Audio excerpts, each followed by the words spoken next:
Hi, welcome to Zeens and Roger. Today's tutorial is for a granny striped scarf. The pattern is on my blog, so if you want the written pattern then pop over and have a look. The link is in the description box below. I'm using here some Aran weight acrylic yarn and a 5mm hook. My original scarf has used some alpaca double knit and a 4mm hook, so you can use any yarn weight you like, as long as it's with a corresponding hook.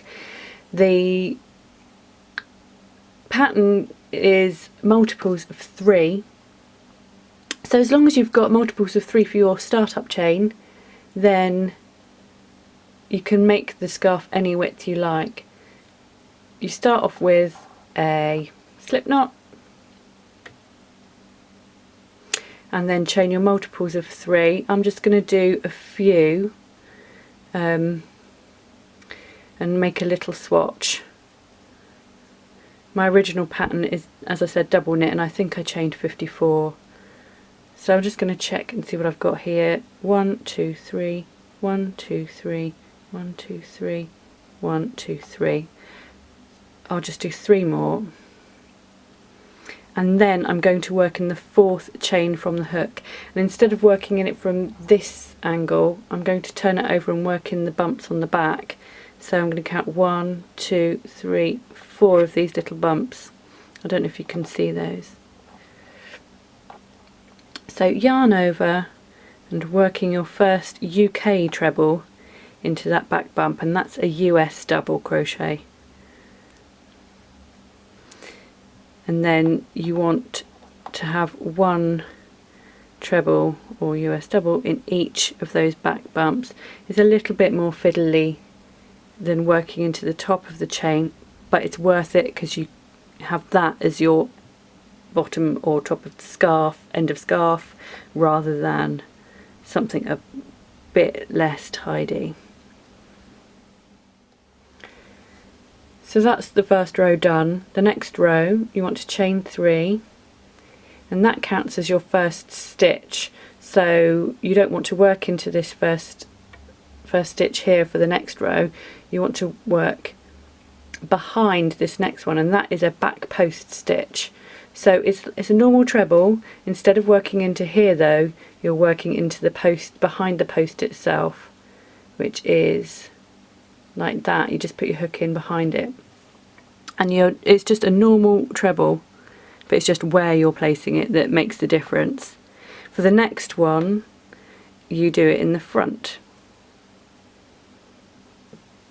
and it's just a normal UK treble or US double. And you want to do that all the way along, and that is back post front post stitches.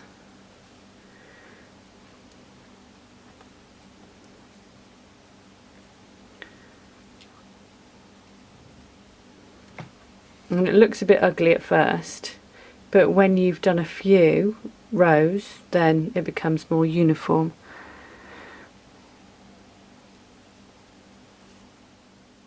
So you work along your row making front post and back post stitches, or back post and front post stitches, and then for the last one you just work a treble into the top of the 3 chain that you made at the beginning, or just work under it like this, because it creates the same effect. It might not be technically correct, but a little bit of cheating, nobody will notice, don't worry. So chain 3, and you're going to do the same here, but instead of working a back post first, you're going to work a front post first.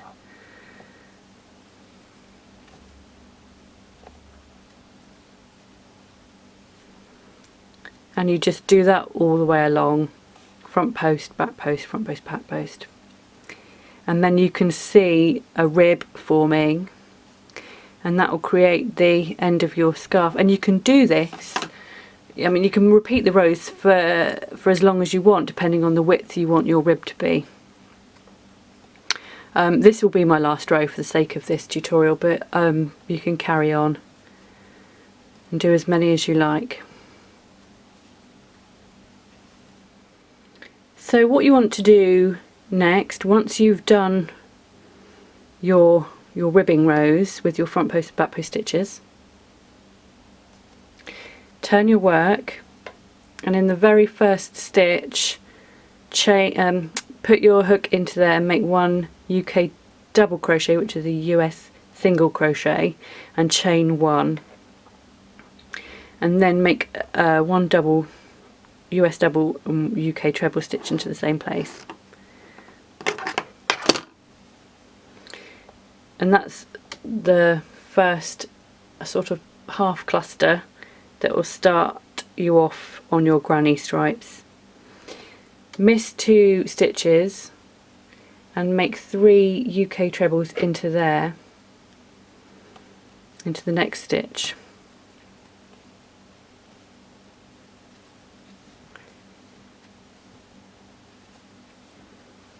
And then you want to do the same along, so it's missing 2, then making 1 cluster, missing 2, making 1 cluster.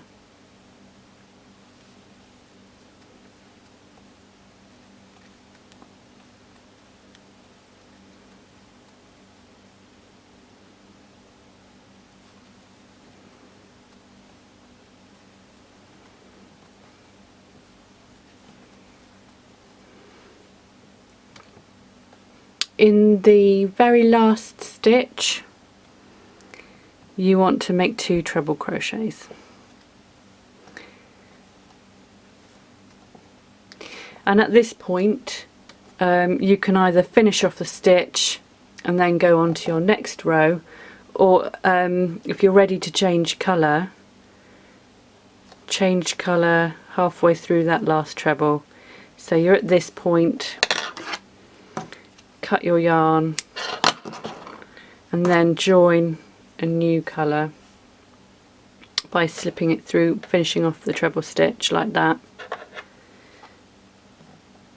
So turn your work, and then again 1 double crochet and chain 1, and you can always chain 3 if you'd prefer, but this way it does look a little bit neater. So instead of going into the tops of those stitches, you just work in between the clusters like you normally would a granny. So 3 trebles in each space between the clusters. And this bit works up nice and fast.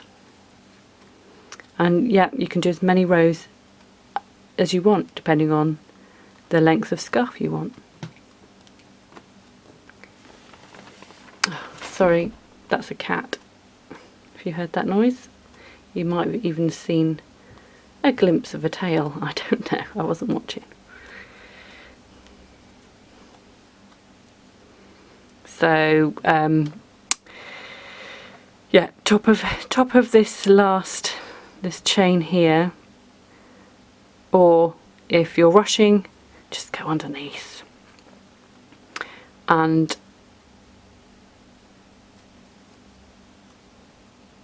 the next row will be 2 in that first stitch. Whoops. And we're going to go in here. You don't want to do one in between there. You're going to do the next one in here.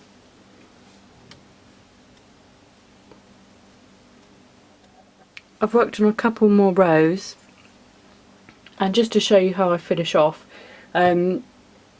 what I've done is finished my granny stripes where I've got 2 trebles on the end, not 1, because that will match this end here where I started with 2. So what you want to do is chain 3, or do it the way I did it before, which is 1 DC and chain 1, and then just treble in each stitch along.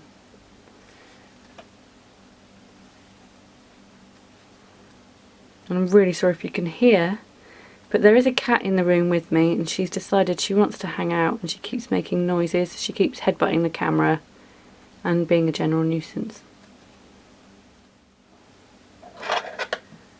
So I've gone along and done a row of trebles, and then the next few rows will be front post back post stitches. So again as before, chain 3 for your first stitch, and then repeat what you did before. Do front post and back post stitches, and make sure that you have the same amount of rows as you did before. And rather than end on another row of trebles, you just end on the last row of front post back post stitches.